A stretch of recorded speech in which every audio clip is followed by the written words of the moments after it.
cuties, this is cutie style. நம்ம இன்னைக்கு பேசிக் English grammar பார்க்கலாம். நம்ம இன்னைக்கு ஒரு சென்டென்ஸ்ல எங்கெல்லாம் கேபிட்டல் லெட்டர்ஸ் யூஸ் பண்ணலாம்னு பார்க்கலாம். இங்கிலீஷ் நல்லா பேச கிராமர் ரொம்ப முக்கியம்.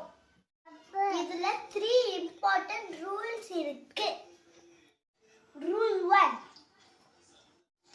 எப்பயுமே ஒரு சென்டென்ஸோட ஃபர்ஸ்ட் லெட்டர் கேபிட்டல்ல தான் இருக்கணும். Rule 2, names of people, example Ashu. ஊர் பேர் Chennai.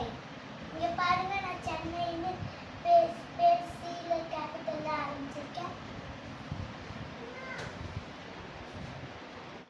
Name of day, example Sunday. Name of month, example Jan. Language, example Tamil. Name of festival, example Deepavali. Rule 3, ஐந்து வார்த்தை என்ன வந்தாலும் அது கேபிட்டல் லெட்டர்ல தான் வரும். எல்லா சென்டென்ஸோட எண்டையும் ஃபுல் ஸ்டாப் வைக்கணும். அது கொஸ்டினா இருந்தா கட்டாய கொஸ்டின் மார்க் போடணும். இவ்வளவு நாள் கத்துக்கிட்டதை எப்படி யூஸ் பண்ணணும்னு பார்க்கலாம். First sentence, my name is Ashu. இதுல ஃபர்ஸ்ட்